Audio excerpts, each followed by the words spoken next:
O céu está escuro, as nuvens vêm e vão, será o fim.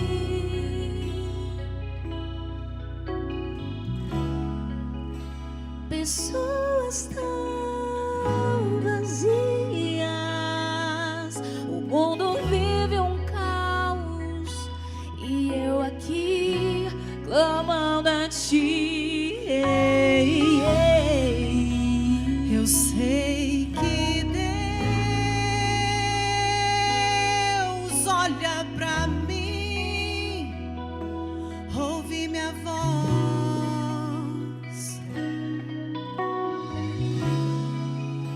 mas mesmo assim prefiro acreditar e dizer aleluia.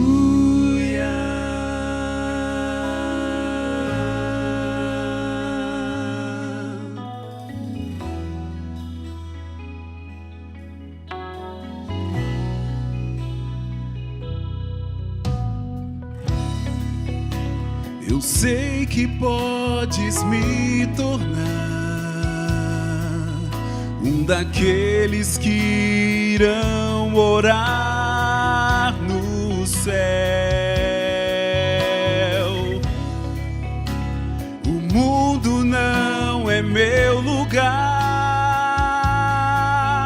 Quando o céu se abrir, eu quero que me tome pela mão.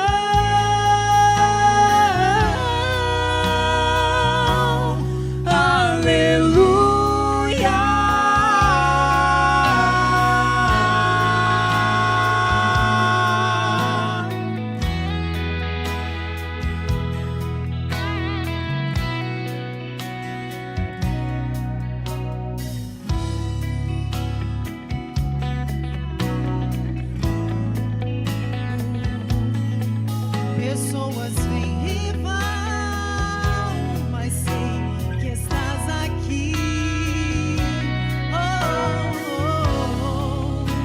Pessoas tão vazias necessitam do cuidado do Senhor.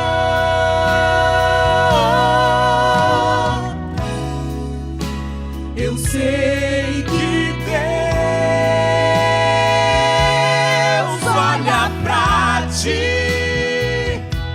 ouvi tua voz,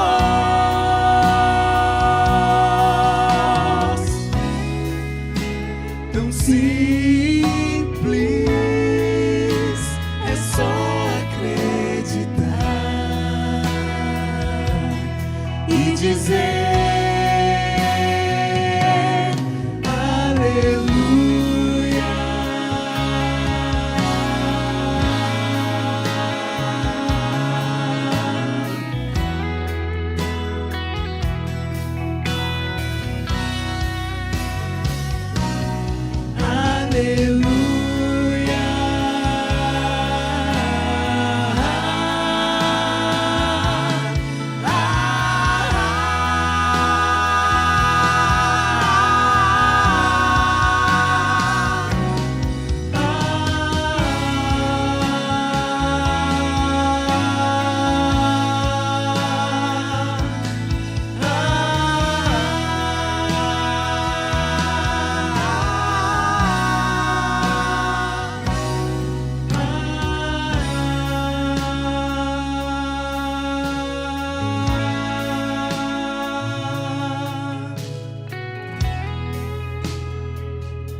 Eu fico muito feliz em poder estar aqui no sábado. Eu volto a dizer, estar na igreja sem tê-los aqui não é a mesma coisa. Eu subi, estive em todas as classes, começando no hall, primários, juvenis, adolescentes.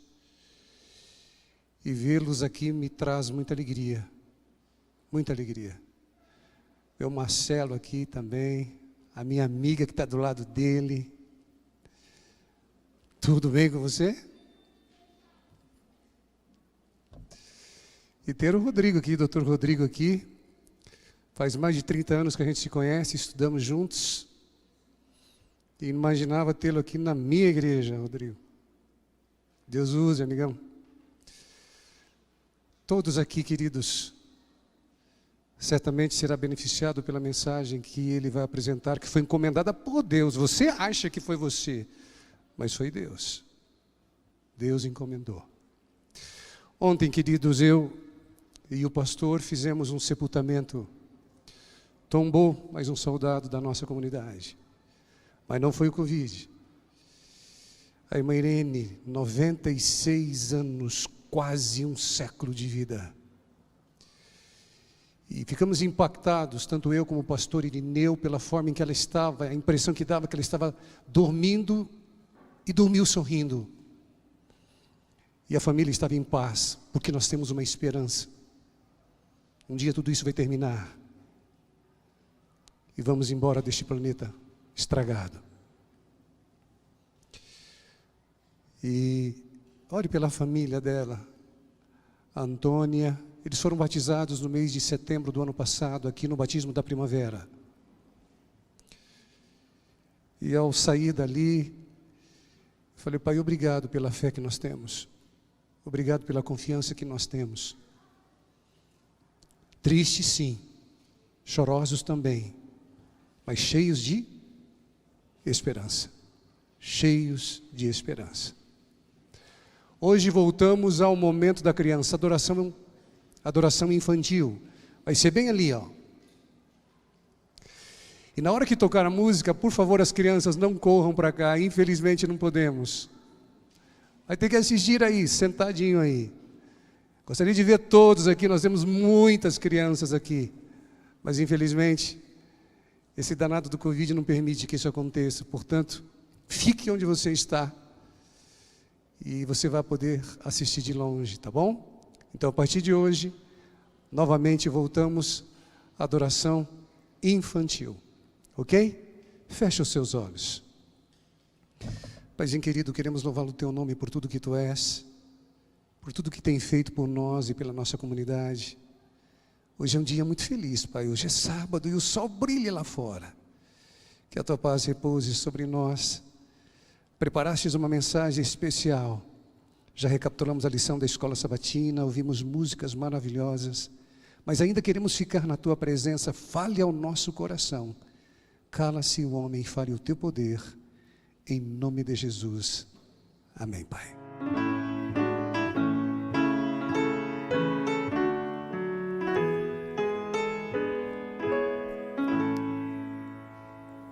E a igreja de Juvevê, família Juvevê, quero ver as mãos das nossas crianças. Olha, muita criança grande levantando a mão aí, ó. Faz um longo tempo, não é mesmo?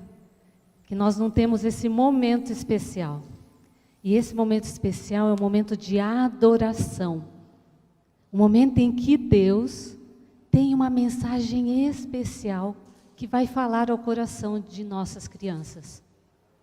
E este ano, com o tema Valores Eternos, queremos colocar no coração de cada criança a convicção do que é que Deus valoriza, do que é importante, o que é importante para Deus.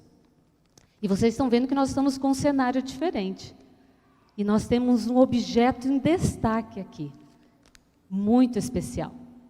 Que objeto é esse? Crianças? A Bíblia, muito bem, é uma Bíblia gigante, né? Bem grande. Você não tem uma dessa em casa, não tem? Vou chamar meu esposo, o pastor aqui, para me ajudar a segurar essa Bíblia, porque ela é pesada. Ela é grande e pesada. Você não tem uma dessa em casa, mas com certeza você tem. Você tem uma dessas aqui, ó. Bem parecida. Olha só. Ai, a minha é bem especial. Não sei se a sua é assim também. Olha, você que está aí assistindo também, pega a sua Bíblia. A minha é especial, eu tenho Jesus com o cordeirinho, que somos nós na capa. E temos muitas formas de Bíblias diferentes, línguas diferentes. Vai agora com o papai aí, pega a sua Bíblia, a Bíblia do papai, se você trouxe a sua. Você deve ter uma dessa em casa. E essa Bíblia foi deixada para nós como um presente. Um grande presente de Deus. Muito bem, olha a Bíblia do Léo lá, ele levantou bem alto. Ele deixou como um presente, porque aqui nós vamos saber muitas coisas sobre Deus. E nós queremos ler o primeiro verso dessa manhã, que está em Mateus 4:4. Abra aí sua Bíblia, papai, ajuda. Abra sua Bíblia em Mateus 4:4, que está escrito. O que está escrito em Mateus 4:4? Nem só de pão. Tem gente folheando ainda, vamos aguardar mais um pouquinho. Mostra aí, papai, você que está em casa, abra sua Bíblia, peço para o papai te ajudar. E depois você vai grifar esse verso na sua Bíblia.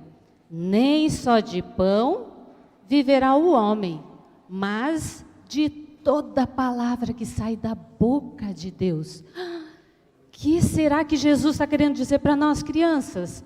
O que será? Olha o que eu tenho aqui. Olha que delícia. Quem aqui gosta de pão? Ai, olha, os adultos também, a gente ama pão. E eu tenho um pão aqui delicioso. Um pão integral e um pão de milho. Você gosta de pão de milho? É um dos preferidos aqui, ó, integral e milho. É lá de casa. Este alimento tem de várias formas, gostos, em muitos países diferentes. Usam o pão como alimento. E ele nutre o nosso corpo. Deixa a gente com energia para correr, para brincar, para estudar, para ir passear, para ir trabalhar, né, papai e mamãe?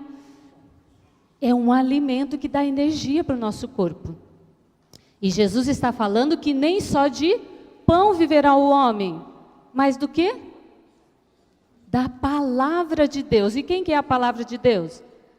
A Bíblia. Então ele está dizendo que a Bíblia também é o quê? Um alimento, ó, que a gente deve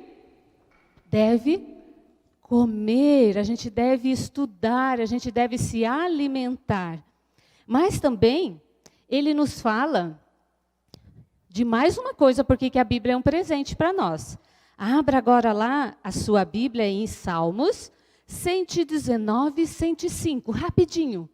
Vamos lá, os juvenis que estão aqui, ajuda o irmão, primários, você que já sabe ler. Salmos 119 e 105. Olha o que ele também fala para nós. Achou? Vamos juntos então? Ajuda aí papai e mamãe. E depois grifa esses versos para você lembrar porque essa Bíblia é um presente que Deus deixou para nós. Vamos ler juntos? Você que está aí, leia comigo. Lâmpada para os meus pés é o quê? Vamos lá, adultos. É a tua palavra e luz para o meu caminho. Então, quer dizer que a palavra de Deus é um presente também, porque ela é o quê? Uma luz. Uma luz que ilumina o nosso caminho. E é difícil andar no escuro, não é? É horrível. E no escuro tudo fica feio, fica triste. E Jesus está dizendo que a sua palavra, a Bíblia, é luz, que vai mostrar o caminho, vai mostrar o que é certo, o que é errado, o que a gente deve, o caminho que a gente deve ir, aquele que a gente deve desviar. E ele vai ser a nossa luz. Então nós aprendemos hoje que Jesus deixou a Bíblia para nós como um presente, a sua palavra. E 2 motivos que nós vimos hoje, desse valor eterno, é que a Bíblia é alimento espiritual. E a Bíblia também é luz. Não esqueçam, alimento, então nós devemos usar a Bíblia, ler a Bíblia, orar, estudar todos os dias, porque ela vai iluminar o nosso caminho. Vamos orar? Querido Deus, obrigada porque o Senhor é luz, mostra o nosso caminho, deixou a sua Bíblia, que é a sua palavra, para que nós pudéssemos nos alimentar dela, termos, ó Deus, a certeza que o Senhor nos ama e podemos então ajudar outros também a te conhecer. Muito obrigado, continua conosco ainda no pão espiritual que o pastor irá trazer para nós. Por Jesus, nós te agradecemos. Amém. Provai e vede. História de hoje: o preço de uma vida.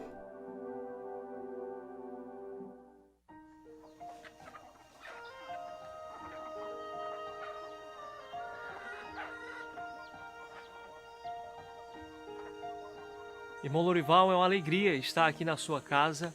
Eu sou o pastor Francimauro, sou o novo pastor do distrito e eu vi que aqui é uma grande dificuldade de chegar, né? É bem distante da cidade. Nós viemos aí 2 horas de barco, né? No barquinho sem estar coberto, e depois a gente caminha no meio da mata e também no campo, mais ou menos 1 hora na lama. É bem difícil, né? Realmente, pastor, não é qualquer um que chega aqui não. Muitas pessoas têm medo, né, de chegar aqui.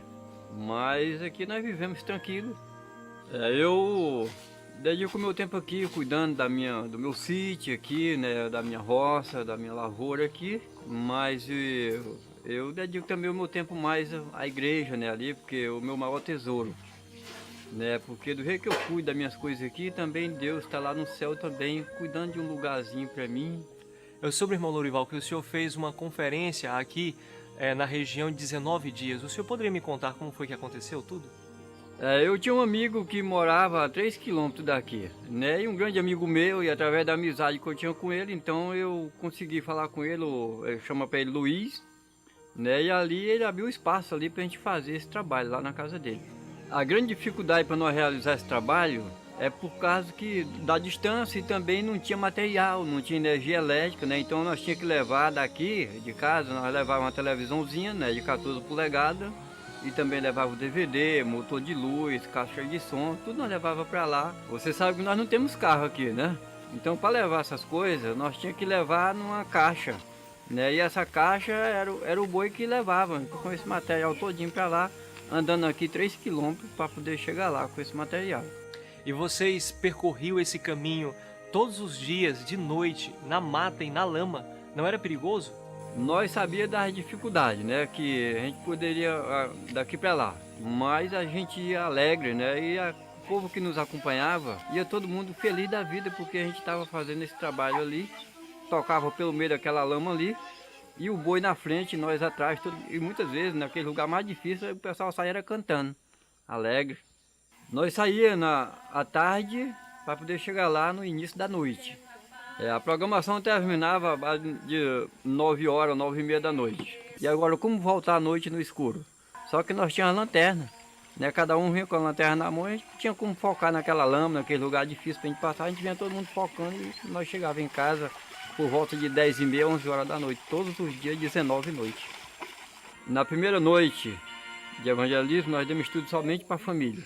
E aí, a passar dos dias, os vizinhos foram sabendo e foram vindo também participar. E quando foi nas últimas noites, nós finalizamos a programação com muito mais de 30 pessoas. Quando eu vi aquele tanto de gente dentro daquela casa ali, o Espírito Santo falando ao meu coração: faça o apelo. Eu não poderia deixar de terminar essa série de conferências sem fazer um apelo, né, a cada um de vocês, para que você também pudesse entregar a vida a Cristo, assim como também um dia eu entreguei a minha, né? Então isso para mim é um maior prazer. Então eu gostaria de apelar o coração à vida, a cada um de vocês também nessa noite, né? Quantos de vocês aqui gostariam de entregar suas vidas, né, também nas mãos de Deus? A intenção era batizar a família, mas com o poder de Deus, nós batizamos 24 pessoas.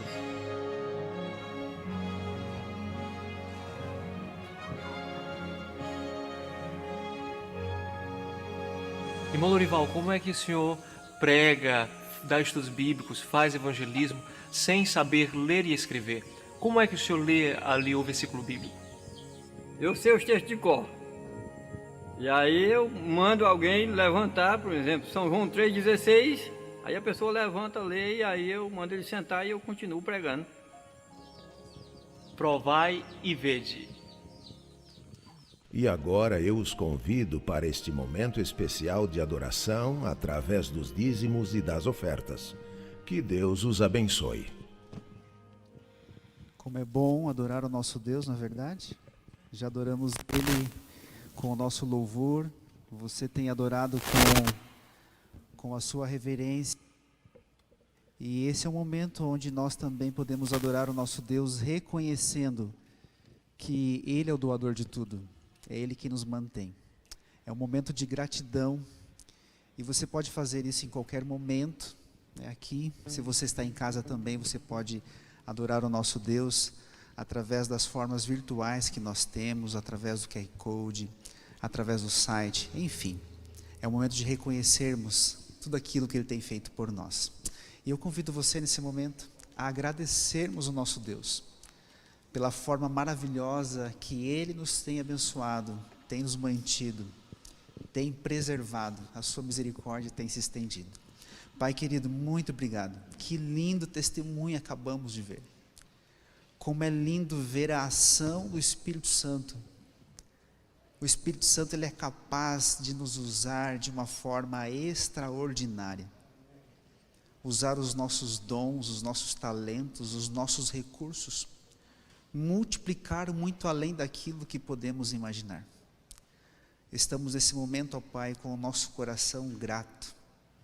Estamos aqui para reconhecer, para agradecer, porque o Senhor tem nos mantido, o Senhor tem proporcionado bênçãos em nossa vida, a sua misericórdia tem nos alcançado, e nós reconhecemos, e o nosso reconhecimento ele vem em forma de adoração, porque o Senhor é o tudo em nossa vida.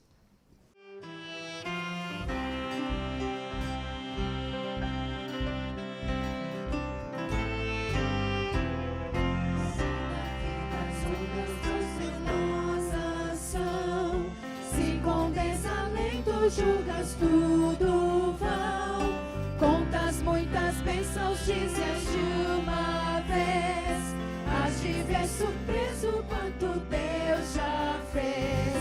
Quantas bênçãos, contas quantas são, recebidas da divina mão. Uma, dizes de uma vez, has de ver surpreso quanto Deus já fez.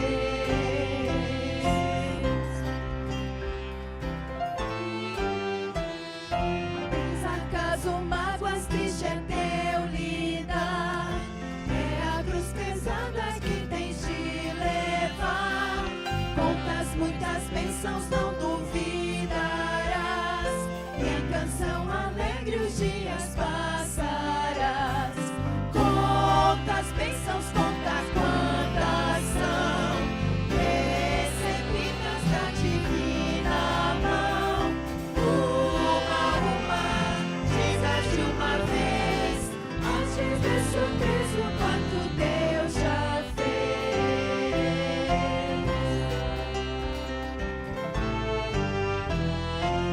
Quando vires outros com seu ouro e bens, lembra que tesouros prometidos tens. Nunca os bens da terra poderão comprar a mansão celeste que tu vais morar. Quantas bênçãos, conta quantas são, recebidas da divina mão. Uma, dizes de uma vez, has de ver surpreso quanto Deus já fez. Quantas bênçãos, conta quantas são, recebidas da divina mão.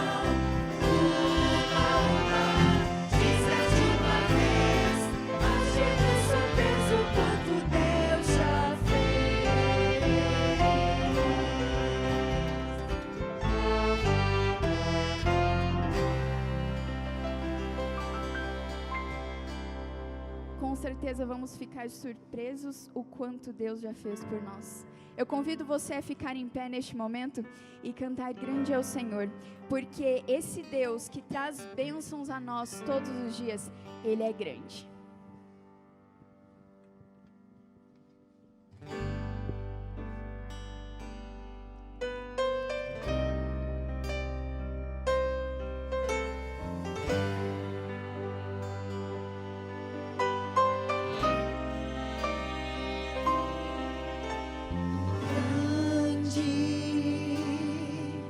É o Senhor e muito digno de louvor.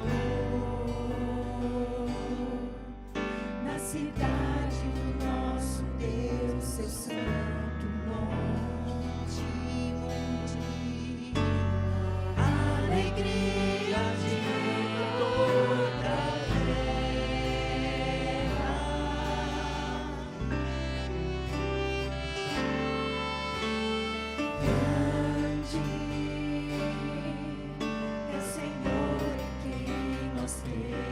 a vitória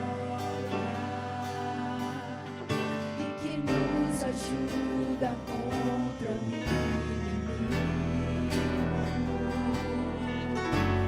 Por isso diante dele nos prostramos.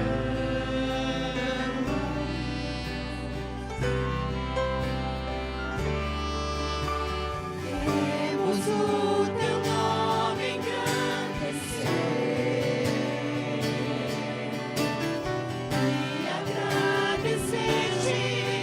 Por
dia em que a cidade eu veja e ouça Deus chamar-me ao lar.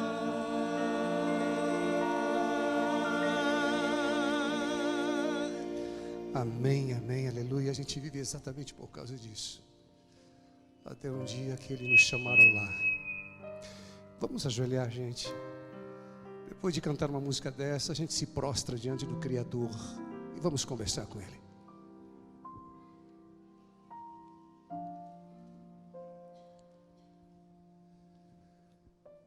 Santo Deus,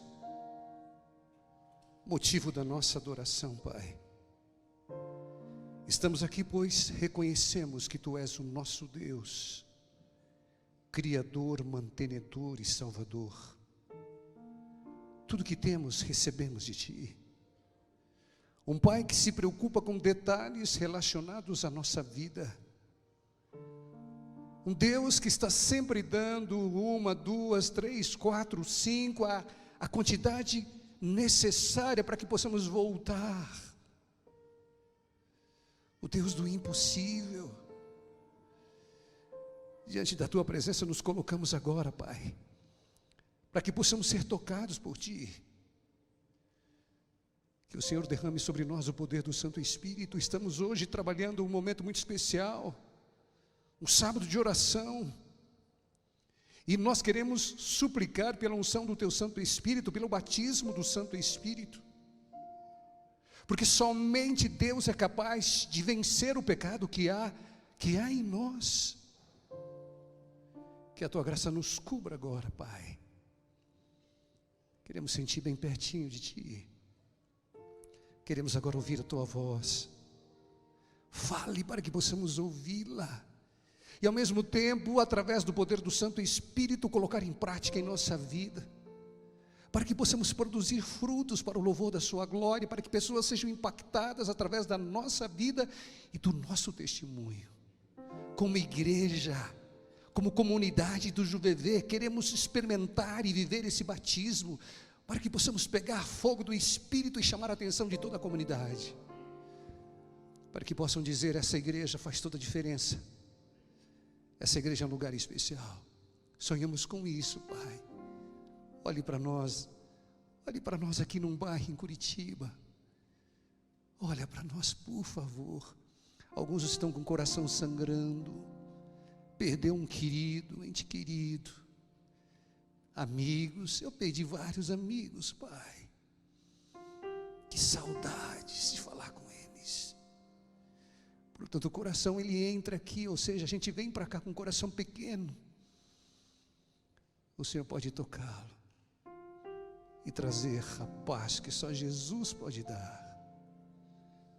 Usa o Dr. Rodrigo agora, que ele possa falar iluminado por Ti, que o Teu Santo Espírito esteja sobre ele, de maneira em que ele possa ser usado, e ao terminar este culto possamos voltar para casa dizendo: tivemos um encontro com o Senhor Jesus Cristo, e vamos passar a semana com Ele.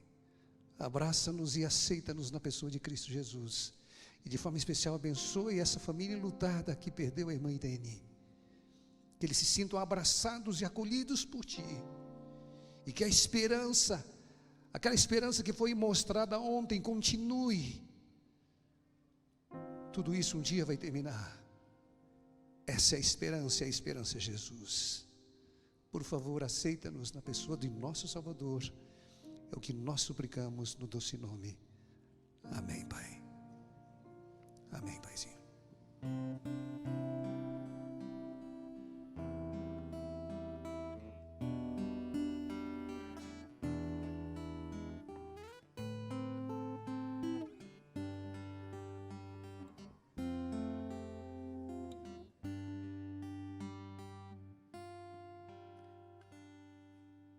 Eu já fui ovelha errante, do pastor eu me afastei, de seguir os meus caminhos e do aprisco me ausentei. passo após o outro, sem notar eu me perdi, e já era noite escura, quis voltar, não consegui. E cercou meu desespero, tive medo de morrer, pois o frio congelava, não podia me mover, porque fui assim tão longe, que tolice cometi. Se eu pudesse eu voltaria para nunca mais sair.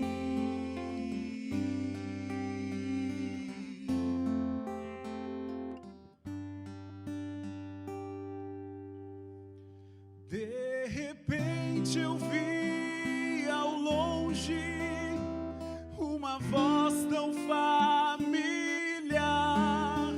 Era o meu pastor chamando, quase rouco de gritar. Me avistou lá no penhasco e correu pra me alcançar. Estendeu o seu cajado, conseguiu me resgatar.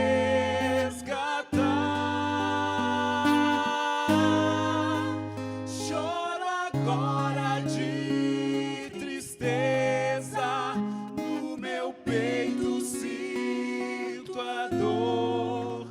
Dor maior é quando penso que deixei o meu pastor, que me abraça em seu peito e com força me sustém.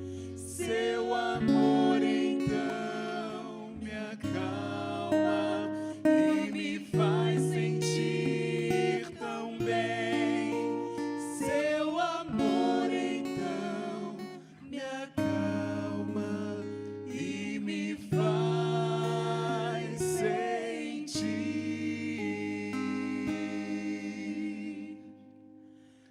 tão bem.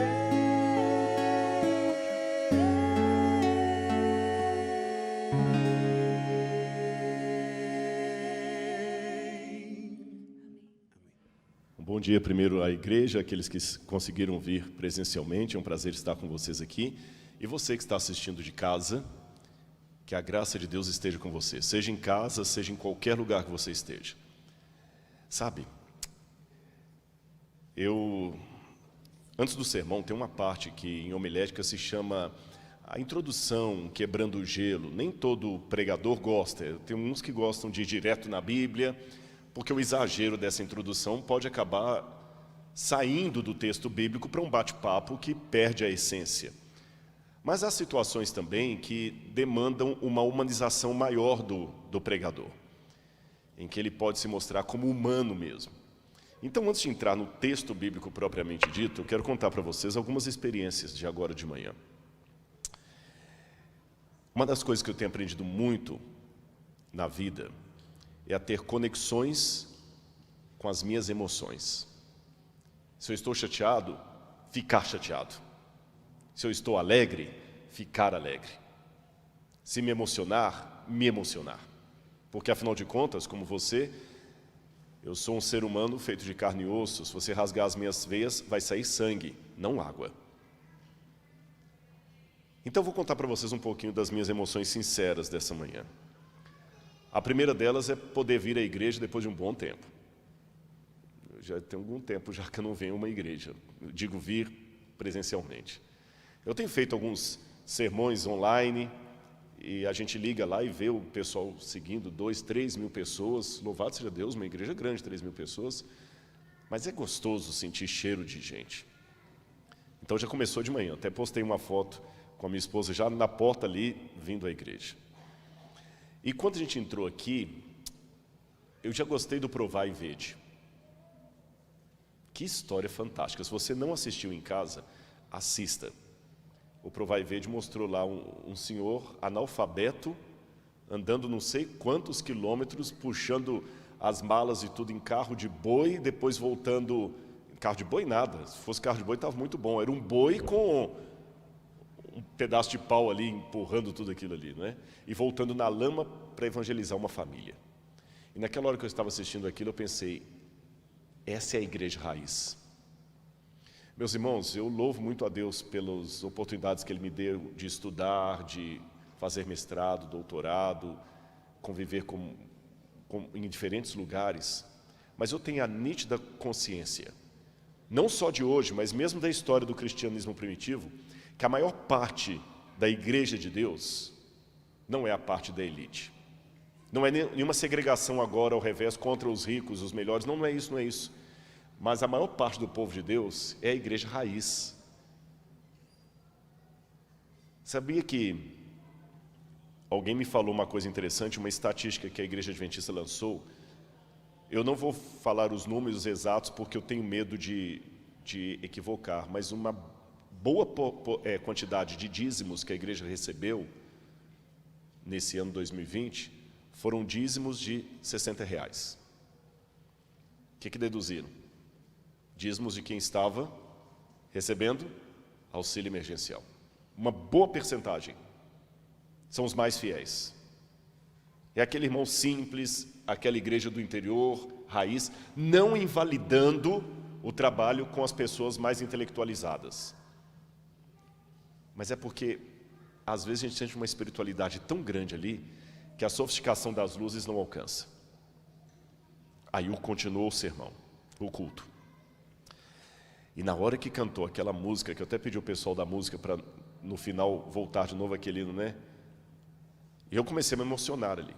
E veio um pensamento na minha cabeça, e eu confesso para você que está me assistindo, eu sou meio, para não dizer totalmente cético em relação às coincidências. Eu não vou dizer 100% cético, porque, estatisticamente falando, a coincidência tem o seu lugar de acontecer. Se não acontecessem coincidências, uma pessoa sozinha não ganharia na loteria. Se uma pessoa sozinha ganha na loteria, é porque tem uma chance matemática de alguém ganhar. Não vou falar que ela ganhou na loteria porque Deus fez ganhar ou porque o diabo fez ganhar. Ela ganhou porque jogou um número e coincidiu. Então a coincidência existe, mas a chance matemática da coincidência é tão remota que algumas coisas eu prefiro racionalmente apelar para a providência divina. E aí começaram os sentimentos de providência. Eu me senti tão elevado na hora que a gente estava cantando aquele hino, e eu olhando aqui o pessoal da música, do som, eu comecei a imaginar se por alguma razão eu tivesse saído da igreja. Sério, me veio esse pensamento. Gente, se eu tivesse saído da igreja e estivesse agora ouvindo essa música, esse hino, eu ia cair de joelhos chorando. Que saudade. Eu não saí da igreja, felizmente, mas eu tive uma sensação de saudade, como se eu tivesse saído e estivesse vindo. Não sei por que Deus colocou essa sensação no meu coração. E eu comecei a lembrar da igreja da Santa Inês, lá em Belo Horizonte, onde eu frequentei, e comecei, Senhor, como é bom fazer parte desse povo. Como é gostoso estar aqui. E eu fiquei lembrando, depois que a gente batiza, que fica um tempo na igreja, você começa a ver as crianças de ontem dirigindo louvor hoje. Aquela irmã de preto que está ali, não sei o seu nome, desculpa, ela cantava tão animado aqui, você cantava aqui, você fazia assim, parece que estava tendo a volta de Jesus. Eu falei, aí a igreja raiz. E eu fiquei tão feliz, irmão, com os seus dias, não em detrimento aos demais, por favor, não é isso, mas me destacou. E o pessoal da música ali, uns não sei se é guitarra ou baixo, desculpe, eu sou leigo, outros em instrumentos de som, ninguém remunerado, fazendo da melhor maneira. Aí uma das moças aqui falou assim, porque nós vamos estar na volta de Jesus, o Senhor que morreu e tudo, amém, amém. Não é uma banda do Calypso, ou do Chitãozinho Chororó, não é uma banda que está ganhando para fazer o back vocal. Quem está acompanhando no Sonoplastia aí também não é nenhum sonoplasta de um grupo, são irmãos voluntários. Quem está filmando aqui não é nenhum cinegrafista da Record TV ou da Globo, são irmãos ajudando e todo mundo empenhando, é a democracia da liturgia. Aí o pessoal cantando, eu falei, Senhor, e quando é que a gente vai voltar para o reino? E aí veio um pensamento na minha cabeça, eu ainda estou na introdução, mas eu acho importante passar isso para os irmãos. Curioso. Todos os dias tem gente fazendo barbeiragem no trânsito, irritando você no trânsito, tem ou não tem? Sempre tem um barbeiro. Alguém que passa na sua frente, que fura o sinal vermelho, que bate no seu carro. É um pedestre que não olha para onde está, você quase atropela. É a falta de lugar para estacionar de uma cidade que às vezes não é tão bem planejada como Curitiba. E mesmo Curitiba, eu imagino que não seja tão fácil estacionar. É horrível o trânsito. Mas isso não faz ninguém desistir de dirigir. O futebol. Eu não sou aficionado a futebol, mas os que são eu escuto. Ah, o campeonato tal, estou com vergonha do meu time, pode falar mal, porque eu também falo mal, caiu para a 2ª divisão, está tendo problema de roubo, cartola, dirigente vendendo o clube, vendendo jogador, é jogador que dá mau exemplo, é o jogador que é flagrado em uma noite com menores de idade em prostituição e usando entorpecentes, é o campeonato que foi vendido, mas a pessoa não desiste do time dele. Ele nasceu, Flamengo, Corinthians, não sei o quê, ele vai morrer, aqui é Curitiba, né? Tem um time, né? Vocês veem como é que eu entendo. Atlético Paranaense. Está perto, Atlético Mineiro. Eu não sei como é que está a situação do Atlético Paranaense. Se está boa ou se está ruim. Mas eu sei que, como todo time, tem momentos que vocês estão com orgulho dele, tem momentos que está com vergonha. Mas a pessoa não deixa de ser atleticano paranaense por causa disso. Por que as mazelas do trânsito não me fazem deixar de dirigir? As mazelas do futebol não me fazem deixar de torcer? Mas os erros da igreja me fazem deixar de congregar. Isso me veio ali. Você que está me assistindo de casa, olha aqui para mim. Eu não tenho óculos cor-de-rosa. Eu uso uma lente de contato num dos olhos aqui. Mas ela não é cor-de-rosa. Já li Poliana Moça, mas aquela filosofia não é necessariamente o meu salvo-conduto na vida. Eu sei que na igreja tem problemas. Muitos problemas. Mas há tantas alegrias. Por que do olho azul eu só vou ver a remela? E antes que alguém fale, por que você está falando do olho azul? Tá bom, olho verde, castanho, o que você quiser. Por que daquele olho lindo com aquela íris eu vou olhar a remela? Já tive muitas decepções com irmãos da igreja. Talvez eu mesmo já fui decepção para muita gente. Mas um culto como começou esse de hoje, vale a pena tudo. E Deus, para brindar esse pensamento que eu estava tendo, enquanto a gente estava cantando o hino, veio um menininho pequeno, correndo do nada assim. Oi, Rodrigo Silva, eu vim aqui para dizer que eu amo muito o seu programa. Eu não sei quantos anos ele tem. Uns 5 anos? 5, ele respondeu 5. Estava fazendo uma mãozinha assim. Gente, o programa Evidências fala de acadiano, de grego, hebraico, escavação, nomes em alemão. E é só pelo Espírito de Deus para atingir uma criança assim, e tem vários. É Deus falando assim, essa é a sua igreja. E Deus colocou no meu coração, começa o seu sermão falando isso. Ontem nós jantamos com alguns irmãos muito queridos e uma que estava ali num determinado momento da conversa. A Vera, se ela estiver assistindo, até mandou um abraço para ela. A gente estava discutindo um assunto e ela falou assim, Rodrigo, você tem que ser adventista mesmo. E quando ela falou aquilo no tom, a gente olhou, mas como assim? Ela falou, não, gente, eu explico, é porque ele tem que ser coerente com aquilo que ele acredita. Eu não acredito que é só adventista que vai para o céu. Não é essa a questão. Mas se o atleticano paranaense pode ficar tão orgulhoso de ser torcedor do Atlético Paranaense, mesmo nos altos e baixos, se o motorista fica tão feliz por dirigir aquele carro que ele tirou da concessionária agora, mesmo com um trânsito tão caótico, por que eu não posso dar um glória e aleluia por ser membro da Igreja Adventista do Sétimo Dia? É uma bênção. Essa igreja me fez o que eu sou. O problema, irmãos, é que se eu ficar preso, eu não posso ser alienado, visão cor-de-rosa da realidade, mas eu não posso também ficar tratando os maus exemplos e os problemas como se fossem crianças, filhos únicos mimados. A vida vai dar para você muito do mesmo. Muito do mesmo. E aquilo que você coloca ênfase emocional, escreve o que eu estou te falando, se tiver psicólogo aqui, ele sabe que eu não estou falando bobagem. Não é misticismo, isso é ciência. Aquilo que você emocionalmente coloca mais ênfase é o que mais vai aparecer na sua vida. Tá certo? É como dizia Baruch Spinoza. Pedro fala de Paulo. Quando eu ouço Pedro falando de Paulo, eu sei mais sobre o Pedro do que sobre Paulo. Aquilo que você põe mais ênfase. Se você é uma pessoa magra, está com raiva, só vê defeito em tudo, se você for num hotel com 1000 quartos e um tiver uma torneira quebrada, você vai pegar o quarto com a torneira quebrada. O seu inconsciente atrai. A prova disso é quando você compra um carro, a menos que seja uma BMW, se você compra um carro dos mortais, toda hora você vê aquele carro na rua, parece que todo mundo comprou o mesmo carro que você. Não é isso, é porque o seu inconsciente começa a procurar semelhanças. Então o que você está vendo na igreja? E quando eu senti de Deus esses sentimentos todos durante o hino, você fala assim, não tinha 10 estrofes, né? Para você poder... E um refrão, para você ter pensado tudo isso. Você sabe, o pensamento é rápido. Aí Deus colocou mais uma coisa no meu coração.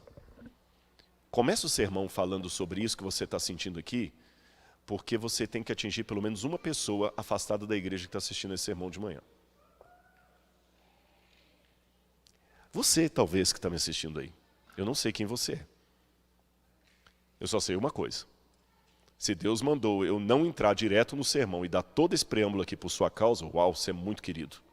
Ou querida.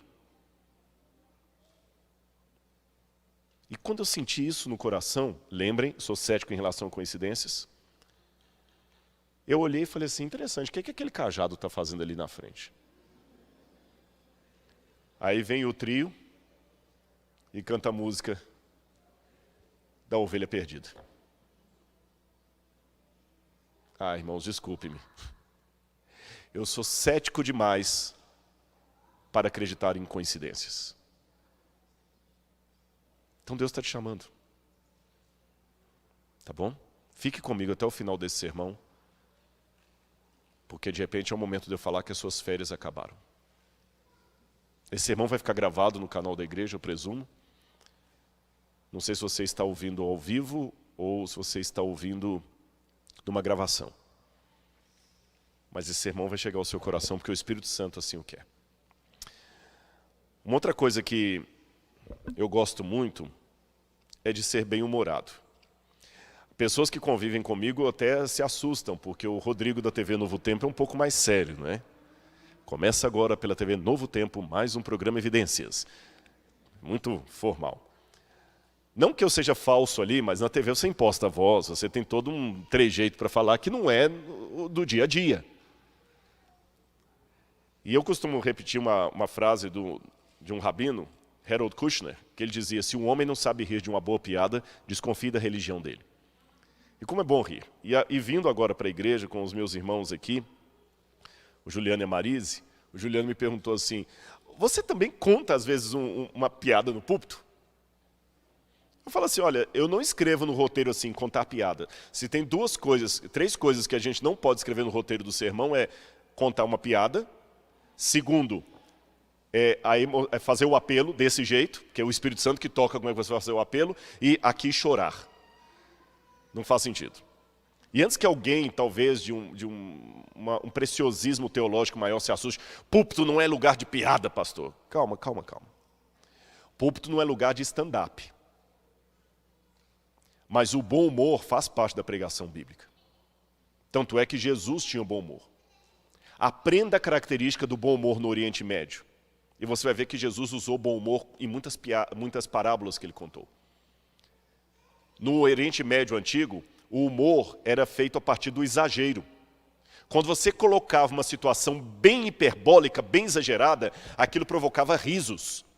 E os rabinos do tempo de Jesus usavam anedotas de humor para atrair a atenção das pessoas. Seria mais ou menos assim, a semelhança entre humor e sabedoria. O que é o humor? É o óbvio seguido do inesperado.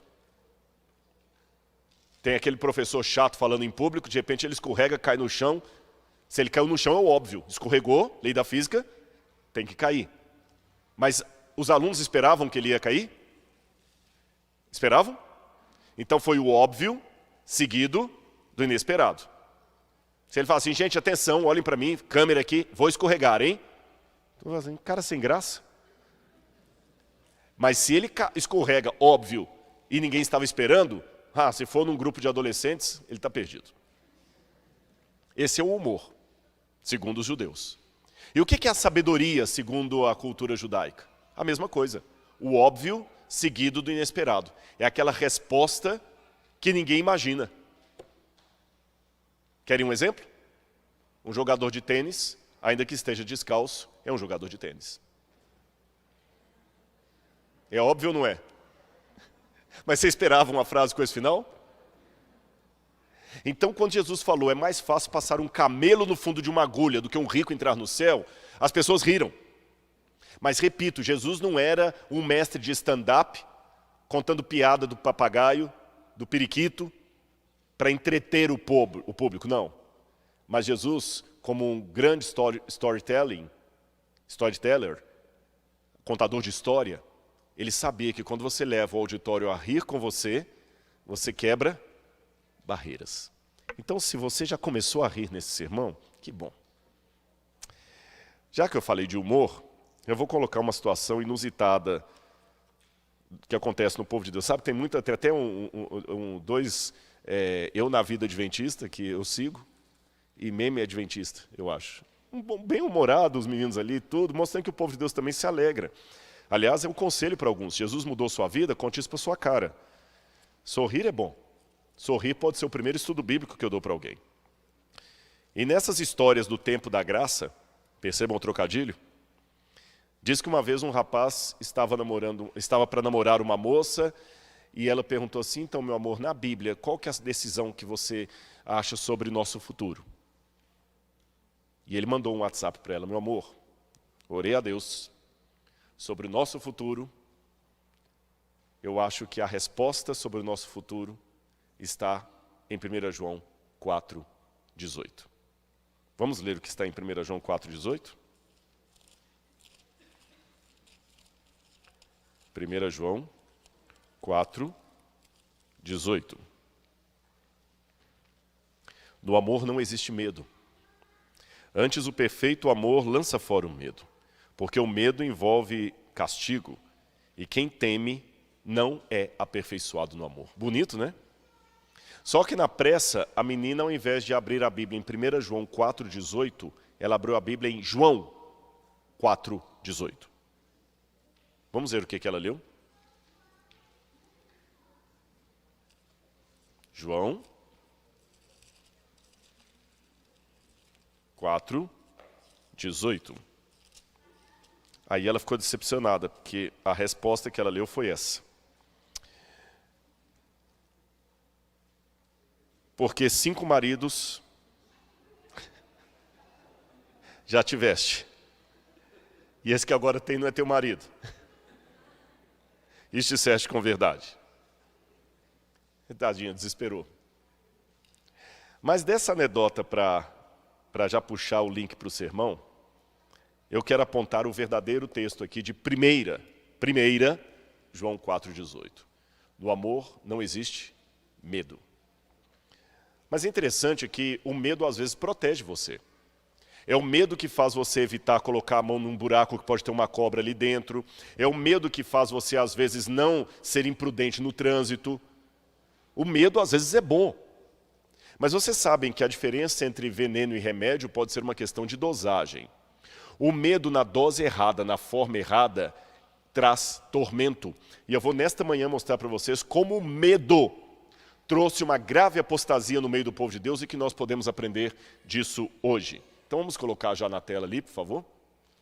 A falha do rei Ezequias. Lições do passado para o nosso presente.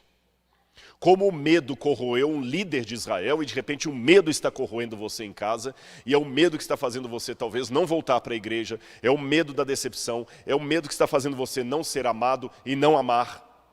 É o medo que está fazendo você se envolver, porque o medo da rejeição é tão grande que eu prefiro ficar na minha. É o medo de decepcionar, tem um monte de medo que está prendendo você do outro lado. E quem sabe alguém que está até pessoalmente aqui comigo, eu estou falando dos de casa e de repente isso vale para você nessa manhã. Eu quero contar uma história para vocês, começando de 2 artefatos arqueológicos que fazem parte do Museu de Arqueologia Bíblica da UNASP. Depois que acabar a pandemia, você é nosso convidado para conhecer o museu. Entre as peças que nós temos ali, eu tenho essas duas. Uma asa de um vaso, datada de 700 anos antes de Cristo, ou seja, tem 2.700 anos, esse pedaço de jarro e de barro, e ele fez parte dos jarros de barro de um rei mencionado na Bíblia, o rei Ezequias. Eu vou mostrar para vocês até o final do sermão um selo que eu tenho gravado nesse jarro que prova que ele pertenceu ao rei Ezequias, original, e faz parte da coleção do UNASP. E do lado você tem uma ponta de flecha assíria, da época de Senaqueribe, do rei da Assíria.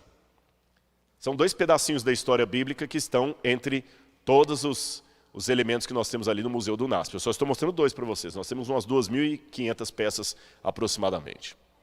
Bom, são originais, todos os 2. Aqui está a ponta de flecha, e essa ponta de flecha, e esse pedaço de vaso que está no UNASP, ele me ajuda a contar um pedaço da história bíblica. Só para eu saber, o pessoal de casa está conseguindo ver também lá, não é? Vamos abrir a Bíblia comigo em 2 Reis, capítulo 16. Porque talvez foi isso que fez você sair da igreja. Briga entre o povo de Deus. Olha o que diz a Bíblia em 2 Reis, capítulo 16. No 17º ano do reinado de Peca, filho de Remalias, Acás, filho de Jotão, rei de Judá, começou a reinar. Peraí, quando a gente pega às vezes o texto assim, eu sou professor, né? Quando você pega o texto assim muito puro, ele não fica muito didático.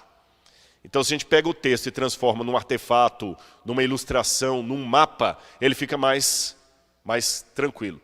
E é isso que eu vou fazer com vocês nessa manhã. Vou transformar o texto num mapa. Ali você tem um mapa do Israel antigo. Você sabe, depois que Salomão morreu, o reino de Israel foi dividido entre 2 partes. O reino do norte, com capital em Samaria, e o reino do sul, com capital em Jerusalém. Porque quando Salomão morreu, ele pesou muito na questão dos impostos, houve uma briga, quase uma guerra civil. Um grupo de judeus, de hebreus, queriam seguir a Jeroboão, que era o Paulo Guedes, se eu posso fazer a comparação, era o ministro da Economia do governo de Salomão. E o ministro da Economia sempre aconselhava a Salomão, diminui os impostos. Falou, não, vou cobrar imposto mesmo. Salomão ampliou demais, exagerou na dose, a vaidade tomou conta dele, apesar da sua sabedoria. E para piorar a história, o filho dele que ia assumir o império, não valia nada. Não valia nada.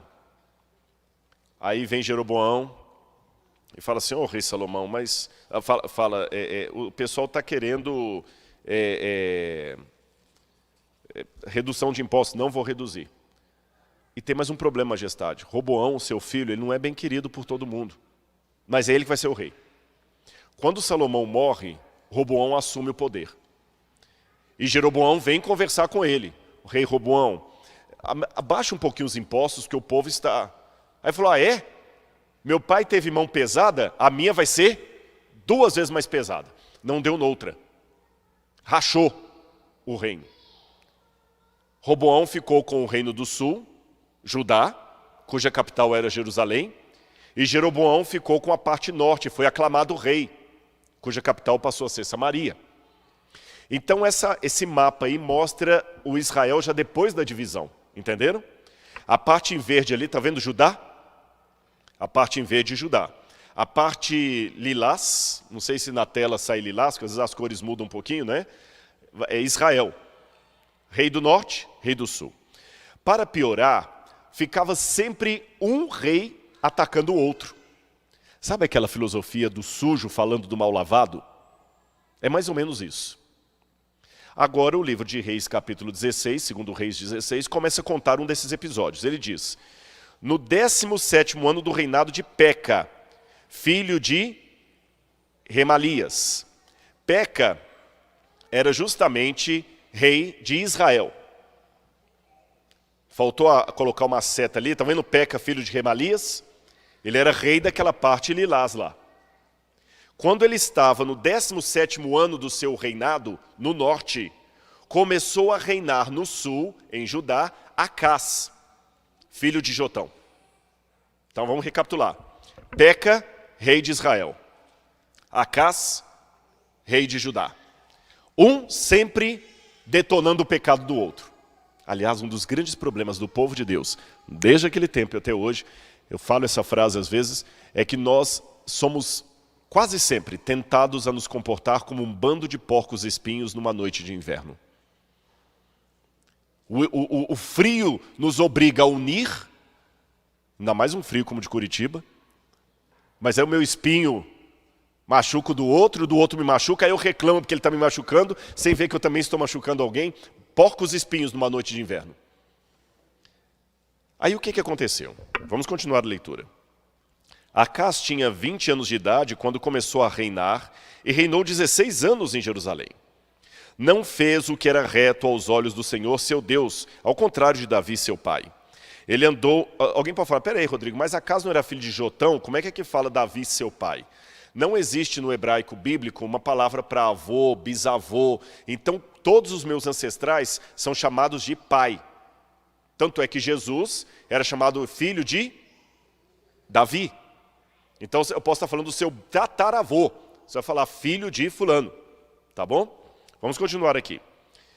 Andou nos caminhos dos reis de Israel e até queimou seu filho como sacrifício, segundo as abominações dos gentios, que o Senhor havia expulsado de diante dos filhos de Israel. Também sacrificou e queimou incenso nos lugares altos, nas colinas e debaixo de toda árvore frondosa. Ou seja, Acás era um rei que não valia nada. Se Acás fosse pastor do Juvevê, seria aquele pastor que a gente teria vergonha de apresentar para alguém de fora da igreja. Vergonha. Mau testemunho. Se fosse nos dias de hoje, Acás seria uma pessoa que estava sempre nas manchetes aí, envolvido em esquema de dinheiro, dólar na cueca, qualquer coisa que vocês podem imaginar aí, e com um agravante, um líder do povo de Deus. Porque sabem que, se for para escolher entre dois males, eu prefiro o traficante mais perigoso do estado do Paraná a um cristão corrupto. Porque o traficante, pelo menos, você não espera nada de bom dele. Ele é traficante. Ele é mau, ele mata, ele estupra, ele manda matar. Mas quando ele vai preso, até a cara dele ali, ou de cínico, ou de mau, você já não espera nada dele. Mas o cristão piedoso, quando ele comete um crime, é muito pior. Jesus não condenou a figueira porque ela não deu fruto. Jesus condenou a figueira porque ela aparentou dar fruto e não deu. Porque se ele visse que ela estava seca, ele não ia parar para ir lá procurar fruto. Mas ela estava cheia de folhas. Ela aparentava ser frutífera. E quando Jesus foi lá, não tinha fruto nenhum. Por isso que ele amaldiçoou a figueira. Repito, Jesus não amaldiçoou a figueira porque ela não deu fruto. Ele amaldiçoou porque ela aparentou dar fruto e não dava. Então, entre um traficante e um cristão corrupto, eu prefiro o traficante. Porque dele, pelo menos, eu já armo defesa. O outro, eu vou acreditando que ele vai me ajudar. Então, imagina a situação de Acás. Agora, me chama a atenção no texto, irmãos, que quando fala dos pecados... Poxa, o camarada chegar a sacrificar o próprio filho, não valia nada esse acaso. Mas me chama a atenção no texto que quando diz que ele fez coisas erradas, diz assim, que ele andou nos caminhos dos reis de Israel. Então, quer dizer, Israel também não estava numa situação espiritual tão melhor. Mas é curioso, irmãos, como pessoas... É muito tênue a linha entre o profeta que, inspirado por Deus, se levanta e denuncia os pecados do rei, como Jeremias, e o outro, igualmente pecador, que denuncia para aplacar os seus próprios pecados. Eu vou explicar isso para vocês. Às vezes eu estou com tanto podre na minha vida, que eu não me arrependo, eu não peço perdão a Deus. Mas eu estou mal, porque eu sei que eu tenho problemas. Aí sabe o que eu faço? Eu começo a detonar todo mundo. Da gravata do pregador ao corte de cabelo da irmã. Ao tom da música. Sabe, eu fico muito preocupado com pessoas que a vida deles é só denunciar. Porque a pessoa, para denunciar de maneira muito clara, no mundo espiritual. Porque no mundo popular, a questão da denúncia já ficou banalizada. Jornalista hoje, ele investiga, ele condena, ele dá a pena antes do juiz.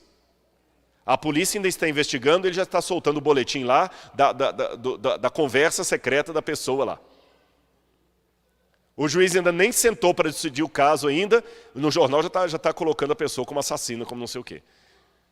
Eu acho tão interessante isso. A pessoa pode até ser assassina, mas quem vai determinar se ela é culpada ou não é um juiz depois de julgado. Mas antes que se levante o tribunal, o jornal da noite já deu todos os indícios já e fica meia hora naquilo ali. Eu achei interessante que esses dias eu fiz uma crítica, que um grande jornal do Brasil colocou uma matéria sobre a escola adventista, muito boa, né, de uma senhora de idade analfabeta que aprendeu a ler, mas o jornal não apresentou o nome da escola. Só falou uma escola. Mas quando foram noticiar os problemas de Covid no internato, falaram, internato adventista está cheio de Covid. Aí alguém me mostrou, porque tanto comentar na rede social, eu não tenho tempo de ler tudo, alguém me mostrou de um jornalista, que falou assim, nunca os jornalistas, você tem que entender que o jornalismo está aqui para investigar. Agora vamos parar com a polícia. Eu nem respondi ao jornalismo, mas pensei assim, então agora, policiais, vão embora, não precisamos de vocês, o jornalismo está aqui para investigar. Não preciso mais de juiz, porque o jornalista está aqui para determinar quem é culpado e quem é inocente. Eu não preciso mais de ninguém, porque o jornalismo está aqui para me proteger. É o jornalista que vai investigar, é o jornalista que vai dar a sentença, e ele faz num prazo de tempo muito rápido. Porque enquanto a investigação policial demora meses para executar, por todos os problemas, o jornalista, com a matéria de jornal e meia hora de entrevista, ele já coloca para você quem é culpado e quem é inocente. Eu não entendo como é que um irmão ainda vai defender esse tipo de coisa. E antes que você pense que eu estou inocentando alguém também, eu estou apenas sendo sincero em falar que eu não sei.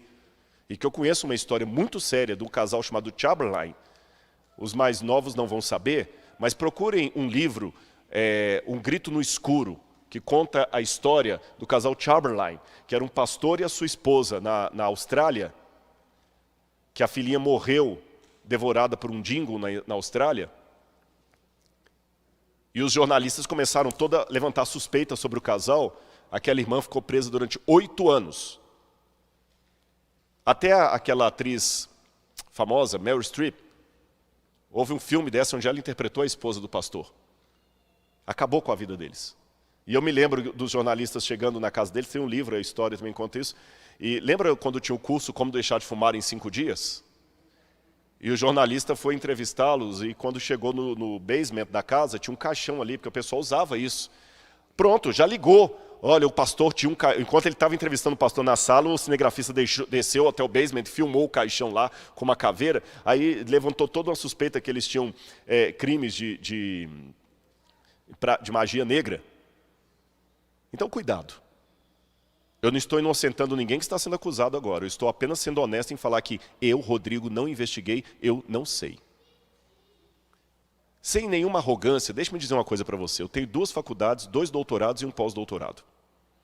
E a coisa que eu mais aprendi é a tomar cuidado para falar do que não é da minha área. Vocês viram quando eu fiz referência aos instrumentos musicais aqui? Eu falei, desculpa, eu nem sei se é baixo. Não sou músico. Se eu sentar ali, eu não sei onde é que está o dó central. Mas eu noto que nessa época de pandemia, todo mundo quer ser especialista em tudo. Ele é especialista e ele tem a solução. Ele nunca estuda ridículo, é o otário, é o gado, é não sei o quê. É ele que está com a razão. Aí aquele que quer defender a vacina vai falar, não, se você não tomar vacina, você é negacionista. Aí chega o outro que não quer a vacina e fala, não, você que está errado porque a vacina tem... Gente, vamos ser mais honestos e saber que muita coisa, os próprios especialistas falam, nós não sabemos. Nós estamos indo no mais provável, mas certeza absoluta, não temos. Então para de ser especialista naquilo que você não é. As pessoas agora são especialistas em direito, elas condenam sem nunca ter lido um vade-mecum. Ela não sabe nem citar de cor um código penal, mas ela virou juiz, advogado e tudo, promotor, tudo. Ela condena. Ela vira médico e ela vira muito especialista na vida alheia. Eu que sou uma pessoa conhecida na rede, é interessante. Como as pessoas são especialistas na vida alheia. Se eu tiro foto com a esposa, eu estou aparecendo para exibir a esposa. Se eu não tiro foto com a esposa, é porque eu não amo a esposa. Se eu prego demais, eu estou querendo aparecer. Se eu prego pouco, é que não tem conteúdo. Se eu prego de paletó e gravata, eu sou conservador e legalista. Se eu prego sem paletó e gravata, eu sou moderninho demais. Tá difícil, pastor. Se põe culto hino no final, tá bom. Se põe... E as pessoas nisso fazem como os reis de Judá e Israel. Eles esquecem dos seus próprios pecados, não pedem perdão a Deus, não suplicam, e eu vou continuar esse assunto à tarde, você é meu convidado, nós vamos ter uma vigília, né? Mais que vigília, na Igreja Central a partir das 16 horas. E eu vou continuar falando um pouquinho lá sobre isso quando eu falar dos 70 anos do cativeiro da Babilônia. Por que o povo de Israel teve... Eu vou mostrar para vocês uma profecia que não está na Bíblia dos babilônios. Você sabe que os babilônios também tinham profetas? Eu vou mostrar hoje à tarde um tablete cuneiforme com uma profecia dos babilônios falando dos 70 anos. Então, nem todos vão poder ir pessoalmente, é claro, por causa do distanciamento, mas você pode assistir de casa. Mas o mesmo defeito de Israel do passado e de Judá eu vejo hoje. É Judá falando mal de Israel, Israel falando mal de Judá. Ao invés dos dois se unirem, admitirem, somos pecadores, precisamos nos arrepender e entregar a vida a Deus, eu estou escondendo meus pecados e virando especialista nos pecados e na vida do outro. E como é fácil resolver o problema dos outros, né? Eu não estou na sua pele. Eu não sou de futebol, já falei com vocês, mas eu notei que assim... Tem um monte de técnico na arquibancada. Tem um monte de zagueiro na arquibancada. Desce para a grama, eu quero ver se você faz o que você está tanto criticando. Na vida é assim. Mas vamos continuar a leitura do texto. Aí o que ele fez? Já que ele estava com tantos pecados, o rei Acás, olha o que o rei do alto fez, o Peca. Verso 5. Então Rezim, rei da Síria, e Peca, filho de Remalias, rei de Israel, subiram a Jerusalém para lutar contra ela. Cercaram Acás, mas não conseguiram derrotá-lo. Espera aí. Olha o que aconteceu. Apareceu um outro sujeito aqui. Rezim, rei da Síria. Olha o mapa de novo. Estão vendo o Rezim lá em cima? Estão vendo numa cor assim, salmão, a Síria? Então, a Síria era, desde aquela época, inimiga de Israel e até hoje. Até hoje. Se o governo da Síria pudesse, ele varreria Israel do mapa. Olha o que Israel fez. Juntou forças com o inimigo para atacar. E eu vejo muitas vezes as pessoas fazendo isso. Eu vejo os defeitos da igreja, ao invés de eu procurar o irmão, consolá-lo, admitir também os meus pecados, orarmos juntos pelos nossos pecados, eu busco a ajuda de fora para detonar o de dentro. É isso que a Bíblia está falando que fizeram. Uma aliança. Aí, o rei de Judá, ao invés de buscar o Senhor, o que ele fez? Olha o que ele fez. Naquele tempo, Rezim, rei da Síria, restituiu Elate à Síria e expulsou dela os homens de Judá. Os sírios foram para Elate e ficaram morando ali até os dias de hoje. Acás, ao invés de proclamar jejum, ao invés de vestir de pano de saco e se arrepender como o rei dos ninivitas, lá da história de Jonas, o que ele fez? Enviou mensageiros a Tiglat-Pileser, rei da Assíria, dizendo: sou seu servo e seu filho, venha me livrar do poder do rei da Síria e do poder do rei de Israel, porque levantaram contra mim. Olha a Síria de azul lá no mapa. Tiglat-Pileser, gente, era um homem tão, ele é chamado de Pul, ele era um homem tão horrível, só para vocês terem uma noção, a Ellen White tinha um cachorro na Austrália, e o nome do cachorro de Ellen White era Tiglat-Pileser. Mas era até o contrário, ela pôs o nome do cachorro Tiglat-Pileser porque ele era manso demais. Um dia alguém roubou uma mangueira da casa da irmã White lá com um cachorro dormindo em cima, e esse cachorro é chamado Tiglat-Pileser. Mas ele era horrível.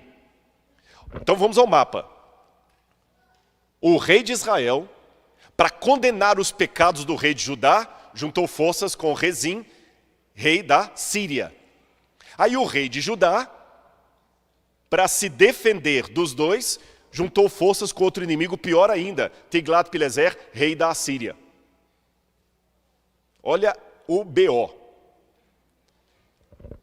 Aí sabe o que aconteceu? A Assíria veio, a Assíria é muito poderosa, derrotou a Síria, acabou com a Síria, igual um trator, e acabou com Israel. Em 722 a.C., a Assíria veio, derrotou o norte, acabou com as tribos do norte. Por isso que a gente fala tanto das 10 tribos perdidas de Israel. Só sobrou realmente Judá, Levi e um pedaço da tribo de Manassés. É por isso que, como acabou com o norte, todos os hebreus hoje são chamados indistintamente de judeus, porque a única coisa que sobrou foi Judá. Ganhou, né? Beleza. Só que você sabe, se você pedir ajuda para um traficante, ele vai te ajudar. Mas o que vai acontecer depois? Vai ficar nas mãos dele. A Síria começou a punir Judá com decretos e mais decretos e mais decretos e mais decretos. E os reis não aguentavam mais. Até que veio Ezequias. E aí, segundo o livro de Crônicas, segundo Crônicas, capítulo 31, verso 20, diz que Ezequias era um bom rei, ele tinha boas intenções. Ele fez o que era reto e verdadeiro perante o Senhor, está na Bíblia. Que coisas que ele fez na reforma dele? Por exemplo, ele restaurou o culto, porque depois da divisão do reino, a Páscoa já não era mais celebrada há anos. Onde Acaz mandou queimar incenso para falsos deuses, ele mandou queimar incenso ao único e verdadeiro Deus. Ele reabriu as portas da casa de Deus, restaurou o culto ao Senhor. Ele fez muitas coisas boas. Só para vocês terem noção, quando ele assumiu o poder, Israel estava adorando a Neustã, aquela serpente de bronze que Moisés mandou erguer no deserto. Eles fizeram dela um objeto de culto. Esse altar encontrado em Beersheba mostra o desenho da serpente ali, mostrando que o povo ainda adorava aquele ídolo. Mas a Assíria oprimia Judá. Imposto e mais imposto. Ezequias, quando ele assumiu o poder, pastor, você sabe disso, às vezes você assume a dívida do outro ali, né?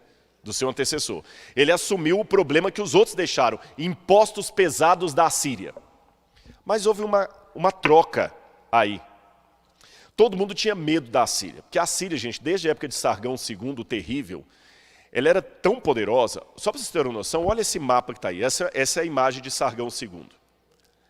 Aquele quadrado que vocês estão vendo branco, onde está escrito Citatel e Palácio e Arsenal, é o tamanho proporcional da citadela da capital da Assíria. Tá bom? Ali ficava o Palácio de Khor-Shabbat e só as muralhas onde guardava o arsenal. Não é o tamanho da capital, é só do palácio. Do lado, você tem o tamanho de Jerusalém. Só o palácio do rei, com o seu ambiente de arsenal, era 20 vezes maior do que o tamanho de Jerusalém. Imagina, a capital de Judá era 1/20 do palácio em Khor-Shabbat, do palácio do rei da Síria. Eu vou mostrar algumas fotos arqueológicas da... Parou aqui? Pronto. Aqui são as fotografias das escavações do palácio do... Apontar para cá, né? Obrigado. A que ponto chegamos, né? Então vou apontar para cá. Olha as escavações, quando eles descobriram os palácios do rei. Esses seres de pedra, lhamassos, foram levados para vários museus do mundo. Aliás, nessa época viveu também Ezequiel. E o profeta Ezequiel, quando ele tem uma visão dos querubins de Deus, ele também vê os querubins sendo o rosto de homem, corpo de animal, asas. É muito parecido. Você vê que é uma questão da época, né? Olha os lamaços que foram encontrados no palácio de Senaqueribe, estão hoje no Museu Britânico, Museu do Louvre. Olha as escavações, quando eles encontraram lá. Um palácio que era 20 vezes maior do que toda a cidade de Jerusalém. E além disso, tem cenas de construção ali, já falei da queda de Samaria, e cenas de crueldade. Quando você entra no palácio, esses materiais hoje foram tirados ali, esses relevos estão no Museu Britânico. Gente, tem cenas tão terríveis de crueldade dos assírios que dava para ter medo deles mesmo. Olha o que o rei colocava nas paredes do palácio dele, no corredor, antes de chegar à sala do trono. Olha as cenas de crueldade. Você tem ali, eu vou mostrar algumas mais para vocês aqui. Como eu falei, esse painel está hoje no Museu Britânico. Vou mostrar em desenho para vocês, para ficar mais fácil. Esses desenhos são baseados naquele painel que eu mostrei a foto anterior, entenderam? Entenderam? Nos relevos. Esquartejamento vivo. Imagina um rei que tem prazer de enfeitar as paredes do palácio dele com cenas de esquartejamento. Essa era a cultura dos assírios. Esfolamento vivo, você pega e vai tirando a pele da pessoa com ela viva. Igual latinha de sardinha. Olha lá, esfolamento. Repito, esses desenhos foram todos feitos com base no relevo que está no Museu Britânico. Torturas, puxando a barba do sujeito, os cabelos dele, quebrando os dentes da pessoa, levando prisioneiros. Até tem uma cena do rei furando os olhos de um rei inimigo. Lembra que Zedequias também teve os olhos vazados por Nabucodonosor? Ele era da Babilônia, mas ele seguia a prática dos assírios. Aliás, os assírios tinham essa mania, quando eles capturavam um rei, eles vazavam os olhos do rei, porque cego ele não poderia voltar a ser rei nunca mais. Até uma expressão que vocês usam até hoje, mas que vem desde os tempos da Assíria, é quando você vê uma coisa muito cara e você fala assim, isto me custou os olhos da cara. Essa expressão que usamos até hoje em português vem da época dos assírios. Para você continuar vivo, eu vou arrancar os seus olhos. Também lá no livro de 2 Reis, eu não vou ler por causa do tempo, fala deles puxando as pessoas com anzóis pelo nariz e pelos lábios. Contabilizando os mortos, eles cortavam as cabeças e iam contando assim. Igual você conta quantas laranjas você vai levar no supermercado. Aí teve uma coisa. Essa Assíria, que todo mundo tinha medo, teve uma troca de reis. O Sargão sai e entra Senaqueribe. Mas todo mundo falava pelos corredores que Senaqueribe era um rei fraco, era um rei que não tinha muita força e tudo, que essa transição ia enfraquecer a Assíria. Aí olha como é que o diabo trabalha. Bate na porta do rei Ezequias, o rei que fez o que era reto perante o Senhor, emissários da Etiópia e do Egito. E eles vão até o rei e falam assim, rei, junte o seu exército com a Etiópia e o Egito, faça aliança conosco e nós vamos livrar você da Assíria. E o rei, puxa, uma oportunidade ótima. Só que juntar com o Egito e a Etiópia era juntar com a idolatria deles. Sabe quem apareceu aí? O profeta Isaías. Irmãos, é 12:05. Se eu levar até 12:15, tudo bem para vocês? Ok? Eu delonguei demais ali. Você que tem em casa, aguente até 12:15. Segura um pouquinho o almoço lá, porque tem uma coisa no final para você. 12:15, 12:16. A sugestão de Ellen White é não marcar datas depois de 1844, nem horário, né? Então, Isaías capítulo 20 tem uma cena que vai assustar vocês. O rei ficava assim, ele não dizia não para Isaías, mas também não dizia sim. Isaías ia para ele e falava assim, rei, não se ajunte com o Egito, nem com a Etiópia. Confie no Senhor, faça o que os seus ancestrais não fizeram, proclame jejum, não resista aos assírios, deixe que o Senhor faça isso para você. E ele ficava, tá bom, Isaías. Sabe aquela pessoa que você dá conselho, você em casa. Volte para a igreja, você até quer voltar, mas fala assim, sabe aquela academia que você vai começar semana que vem e nunca começa? Aquela dieta que você vai começar e nunca começa? Aquela mudança de vida que... Você sabe que tem, mas nunca... Ele ficava assim, porque dava muito medo, gente. Era uma oportunidade que ele tinha de se livrar dos assírios. Olha o que Isaías chegou a fazer. Capítulo 20 de Isaías. No ano em que Tartã, enviado por Sargão, rei da Assíria, veio a Asdod. Veja bem, deixa eu explicar para vocês. O Sargão, ele estava passando o governo para Senaqueribe. Não que ele tinha morrido, porque havia reino... Tinha o ano da ascensão e o ano do reinado conjunto. O pai e o filho reinavam juntos. Vocês entenderam? Davi foi assim com Salomão. Salomão foi ungido rei, Davi estava vivo ainda. Então é nesse período. Aí veio, atacou a cidade de Asdod e a conquistou. Vou mostrar para vocês essa cena. Nesse mesmo tempo o Senhor falou por meio de Isaías, filho de Amós, dizendo: solta dos seus lombos a roupa de pano grosseiro e tira as sandálias dos pés.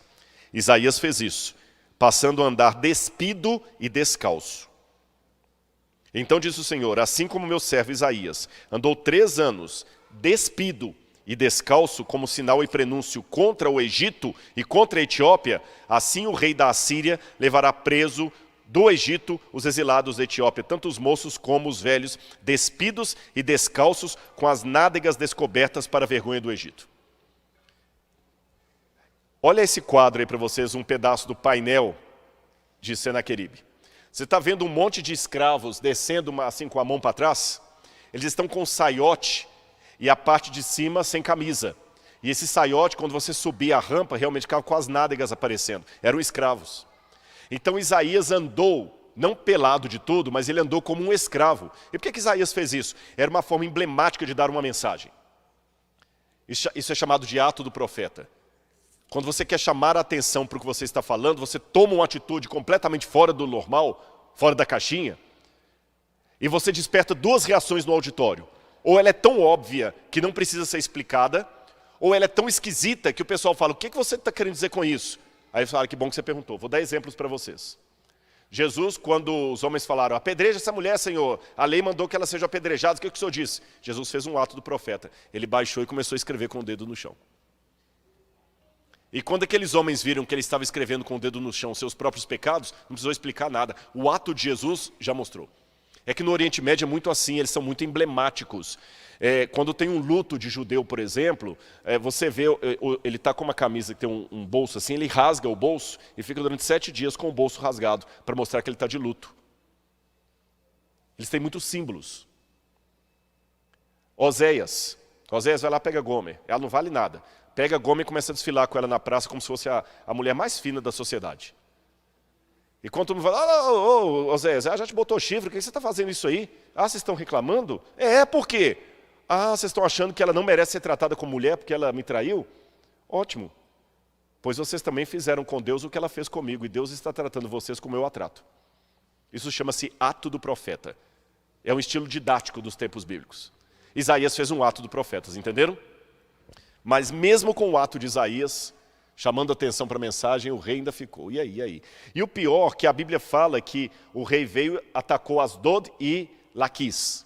E aqui eu tenho algumas fotografias da fortaleza de Laquis, como era nos tempos bíblicos, e as escavações que foram feitas lá, e como Senaqueribe atacou. Esse cerco a Laquis também está nos painéis ali. E mostra Senaqueribe chegando na cidade de Laquis com seu exército. Tem um homem abaixo ali cortando a cabeça de um outro, não sei se vocês conseguem ver. Olha a cena de violência lá. Empalamento. Aí o rei ficou com medo mesmo, olha lá. E se a Síria chegar? Isaías: confie no Senhor pela fé, olha as bênçãos que ele já fez. Mas o rei ficou com medo, muito medo. E o curioso, irmãos, que a Bíblia não fala qual foi a atitude do rei Ezequias. A Bíblia só fala de 2 coisas que são confirmadas pela arqueologia. Primeiro delas, que Deus deu um exemplo de prova do poder dele. A Bíblia fala que quando o exército de Senaqueribe chegou, Isaías falou: confia no Senhor, que Deus não vai deixar os assírios chegarem a Jerusalém. Confia no Senhor. E quando o exército chegou no norte, o anjo do Senhor apareceu no arraial e matou vários soldados assírios e colocou todos em debandada. É curioso que Heródoto, o historiador grego, conta a mesma história da Bíblia. Ele fala que quando o exército da Assíria estava chegando, eles não conseguiram atacar o Egito, porque numa noite, estranhamente, apareceram milhares de ratos. E começaram a atacar os soldados, e muitos soldados morreram, outros saíram feridos, abandonando armas, abandonando tudo. E alguns morreram até de peste bubônica. Eu acho que Heródoto está contando numa versão secular o que a Bíblia contou como sendo o anjo do Senhor. Depois, a Bíblia fala que quando o rei voltou, Senaqueribe foi esmagado pelos seus próprios filhos, enquanto ele estava adorando ao seu Deus. E esse tablete cuneiforme que está no Museu Britânico, fala do neto de Senaqueribe, que quando ele assumiu o poder, ele matou os 2 filhos de Senaqueribe, que mataram seu avô, enquanto ele estava adorando. Bom, tudo isso está confirmado pela arqueologia. Então a história que eu estou contando é real. Mas o rei Ezequias, mesmo com esse sinal do poder de Deus, ele teve medo. Não aquele medo que eu falei com vocês que protege, aquele medo da perda, da falta de fé. O medo que talvez está fazendo você ficar preso em casa sem tomar a sua decisão. E aí? Será que ele... Eu quero ler com vocês um último texto aqui. 2 Crônicas, capítulo 32. 2 Crônicas. Eu falei com vocês que a Bíblia não revela qual foi a atitude final do rei, se ele ouviu ou não o profeta Isaías. Mas 2 Crônicas 32, 25 me dá um vislumbre. 2 Crônicas 32, 25. Diz assim.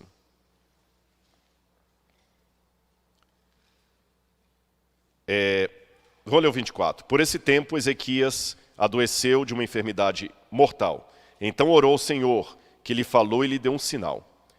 Mas Ezequias não correspondeu aos benefícios que lhe foram feitos, pois o seu coração se exaltou. A Bíblia não dá detalhes, mas fala que o coração dele se exaltou. E esse prisma que vocês estão vendo aí, com essa partezinha marcada de branco, é um prisma de Senaqueribe, rei da Assíria. E Senaqueribe, rei da Assíria, diz que ele sitiou a cidade de Jerusalém, mas não a destruiu. Mas ele fala, quanto ao rei Ezequias, eu o prendi em sua cidade como se prende um pássaro numa gaiola. E ele, com medo de mim, me deu todos os tesouros da casa do seu Deus e eu levei para a casa do meu Deus. E me dá muita tristeza ir ao Museu Britânico e ver ali uma derrota, uma humilhação de um rei de Judá exposta numa inscrição de um rei pagão. Humilhei.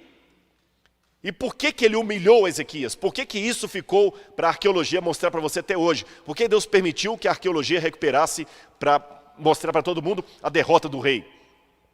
Porque ele temeu. E quando ele temeu, aquilo que eu não posso responder pela Bíblia, eu posso pela arqueologia. Lembra daquele vaso que eu falei com vocês que está no Museu do NASP? Aquele vaso faz parte de vasos de cereal que o rei mandou guardar em todas as cidades de Judá para estocar alimento em virtude do ataque dos assírios. Porque se os assírios atacassem a cidade, você tinha alimento estocado na cidade para sobreviver ao cerco. E ele colocava o selo real nos vasos com o nome dele, escrito Lameler, em hebraico significa Lameler, pertence ao rei, e o nome dele é Ezequiarro. E um desses vasos com esse selo foi parar no NASP. E o que me chama a atenção é que esse que eu tenho lá no NASP, quando eu vejo o selo que ele tem, é o selo de um besouro com as asas abertas. Na verdade, eu tenho 2 selos dele lá. Estão vendo o besouro com as asas abertas? O que é um besouro? Se você estudar a história egípcia, você vai ver que o besouro com as asas abertas, olha lá, Lameler, o besouro lá, é justamente um símbolo do deus Ra, o Kepri, o deus do sol. Então, se um rei de Judá coloca como símbolo do governo dele um deus egípcio, qual que é a dedução que eu tenho? Ele não ouviu o profeta. Ele fez aliança com o Egito. E é interessante que alguns dos outros selos dele, eu tenho desenhos aqui, mostram também um rolo com asas abertas. Isso me lembra um texto de Zacarias 5, 1-4, que fala de um rolo com asas abertas como sendo o juízo de Deus. Irmãos, para terminar o meu sermão, o que eu aprendo com tudo isso? Em primeiro lugar, olha para mim, você que está em casa aí.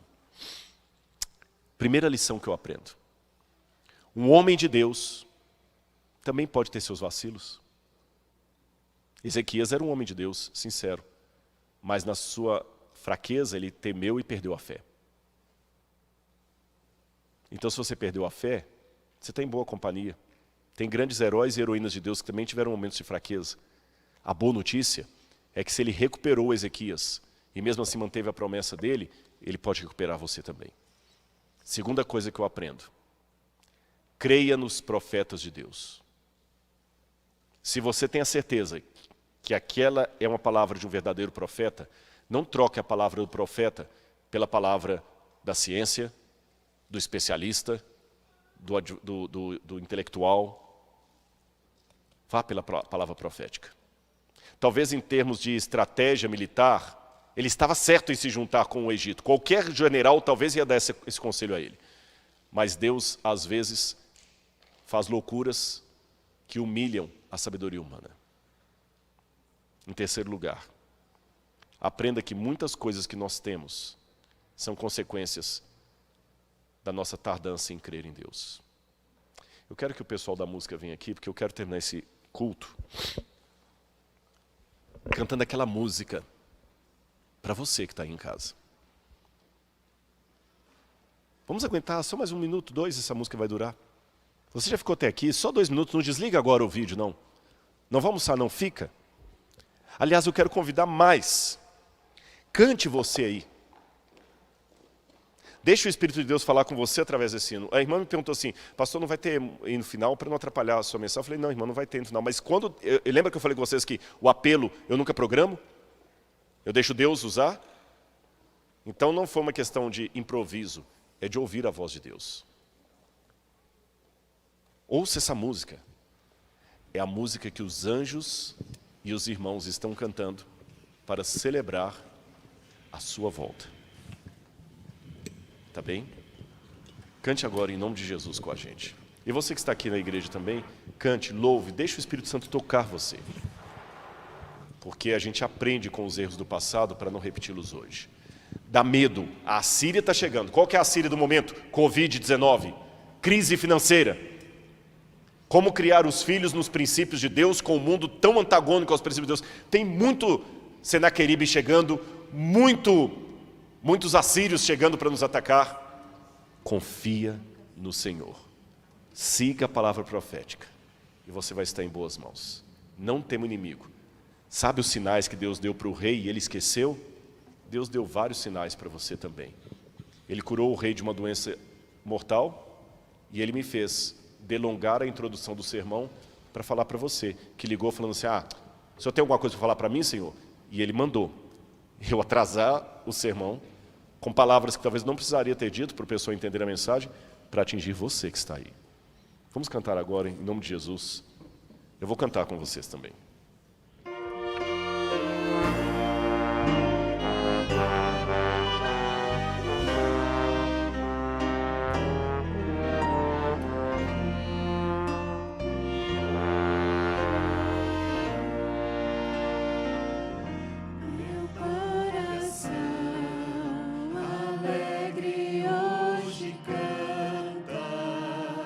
Ao relembrar que as dores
você que está em casa, esqueça os outros.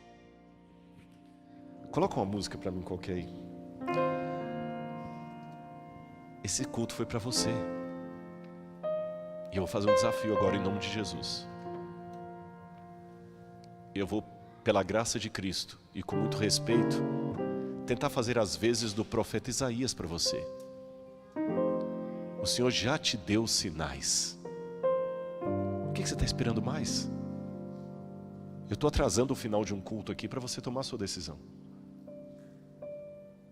Deus curou o rei, mandou um anjo acabar com o exército da Assíria, e o rei ainda assim ficou com medo e se juntou com o Egito. Por favor, minha irmã, meu irmão, não se ajunte com as trevas, não. Não vale a pena. Eu sei, você está decepcionado com a igreja, tem problemas, eu sei disso. Não conte para mim o que eu não vivi. Ou melhor, não conte para mim o que eu já vivi. Mas eu estou te pedindo, por tudo que é mais sagrado, venha para cá. Se você estivesse aqui pessoalmente, eu ia pedir para você vir à frente. Mas como você não está, eu estou pedindo que aí, onde você está, coloque a sua mão junto com a minha aqui, tá? É o YouTube que está transmitindo esse sermão. Eu peço aos pastores uma coisa aqui, com todo mundo me ouvindo. Coloquem gente olhando os comentários. Tá bom, pastor? Se você precisa de ajuda, coloca o seu nome ali, um e-mail, alguma coisa, eles vão entrar em contato com você. Tá bom? Acabou as férias. Eu estou chorando em nome do seu pai, que talvez está ansiando para você voltar para a igreja, porque ele tem o seu uniforme de desbravador guardado e você ainda está usando droga até hoje. Eu estou chorando no lugar da sua mãe, que talvez ora todo dia por você e você não volta. Eu estou chorando porque, apesar de eu ter uma vida muito feliz, eu não quero ficar mais aqui. Eu não quero mais visitar ninguém em hospital, não quero mais ter medo. Eu não quero mais usar máscara, nem álcool em gel. Eu não quero mais orar de olhos fechados. Vamos preparar o caminho para o retorno do rei? Vamos. Ele vai voltar. Tá bom? Fecha o seu olho aí, enquanto eu não posso orar de olhos abertos. Eu digo orar de olhos abertos porque no Senhor eu vou falar pessoalmente com Jesus. Eu vou olhar para Ele, ver o rosto dEle. Eu vou abrir os olhos para falar com Deus. Mas do lado de cada eternidade eu tenho que fechar os olhos para falar com Ele. Então fecha o seu olho aí comigo. Tá? Volta, minha irmã, volta. Não cai no erro de Ezequias, não. Agarre-se à palavra profética que Ele vai voltar. E Ele vai abençoar você. Oremos. Senhor, meu Deus, meu Pai. O Senhor sabe que eu não estou sendo demagogo, né? Eles não conhecem meu coração, mas o Senhor conhece. Eles podem conhecer o Rodrigo da TV, mas o Senhor conhece o Rodrigo de dentro para fora, de fora para dentro. Acordado, dormindo, pelado ou vestido. O Senhor me conhece de todos os jeitos, Senhor. Como o Salmo falou, a palavra ainda nem se formou no meu pensamento, o Senhor já sabia até o que eu ia falar no final. O Senhor sabe quando eu me deito, quando eu me levanto. E o Senhor sabe com que sinceridade que eu estou agora suplicando em lágrimas para que esses irmãos voltem. É tão triste, Senhor, ver um lugar vazio no desbravador daquele que não está ali mais. Um lugar vazio no quarteto. E além desse apelo veemente que o Senhor colocou no meu coração para fazer para aqueles que estão afastados, eu quero também fazer um apelo para aqueles que ainda não vieram. Ah, Pai, se eu que sou um mísero pregador, fico tão angustiado assim das pessoas ainda serem resistentes à Tua palavra, cheias de si, cheias de razão, cheias de teorias, de filosofias. Se eu sou assim, Senhor, imagina o Senhor, como é que o Senhor não está apelando ao coração de cada um para que aceite a graça. A graça. A graça que transforma, a graça que nos leva ao reino, que não nos faz brincar de salvador, de salvos, mas nos faz amar a Jesus acima de tudo. Por favor, ó Pai, eu falei o que o Senhor colocou no meu coração. Eu obedeci. Agora é contigo, Senhor. Vá onde a palavra do pregador não consegue ir. Eu só posso ir até aqui, Pai. Daqui para frente é com o Senhor. Uma vez, o profeta Daniel falou que ele teve uma visão que o próprio Miguel não conseguiu fazer o coração do rei da Pérsia. Teve que apelar para Miguel. Senhor, o diabo não está querendo que alguns venham para a tua obra, para a tua casa, para o teu povo. Por favor, Senhor, eu apelo para Miguel, o defensor do nosso povo. Que Jesus possa vir e apelar ao coração deles. Obrigado, Senhor. E que eles deixem uma mensagem ali. E que a gente veja os frutos desse trabalho para honra e glória do teu nome. Por amor de Jesus. Amém. Fique com Deus. Que Jesus abençoe você e sua família. Amém.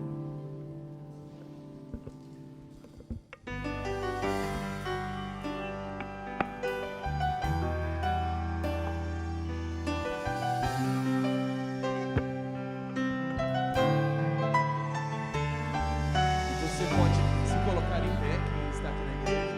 Nós vamos adorar a Deus em pé.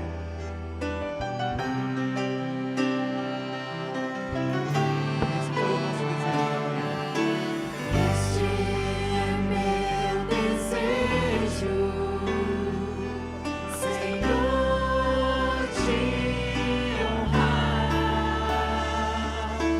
com meu coração, te adorar.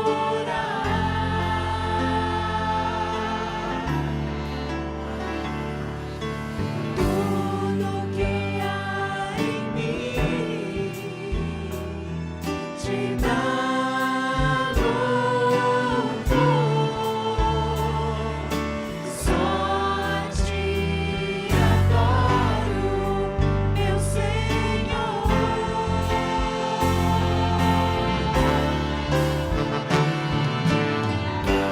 Toma o meu coração e toda a minha alma. Eu vivo só pra ti, sempre que eu respirar, cada vez que eu acordar, faço o teu querer em mim. Toma meu coração e toda a minha alma. Eu vivo só pra ti, sempre que eu respirar, cada vez que eu acordar, faço o teu querer em mim. Obrigado, pastor Rodrigo. Foi muito bom. Amados, eu quero fazer um pedido a vocês, não aglomerem, para a gente não perder o nosso privilégio de estar juntos. Quando saímos agora, oi, tchau, vamos preservar a saúde de todos, por favor, tá bom? Vamos sair tranquilos, em paz, porque Jesus está indo com a gente. É em casa o lugar que você encontra Jesus. Obrigado, pastor Rodrigo, obrigado. Você não falou o nome dela, da tua esposa? Paula, Laura. Prazer em conhecê-la, Laura. Ele nem apresentou você e nem eu também. Perdão por nós dois. Que Deus abençoe, tá? Um abraço, gente. Um bom sábado para todos. 16 horas, direto, toda a divisão. Vamos estar assistindo o programa. 16 horas, tá bom? Um abraço para todos.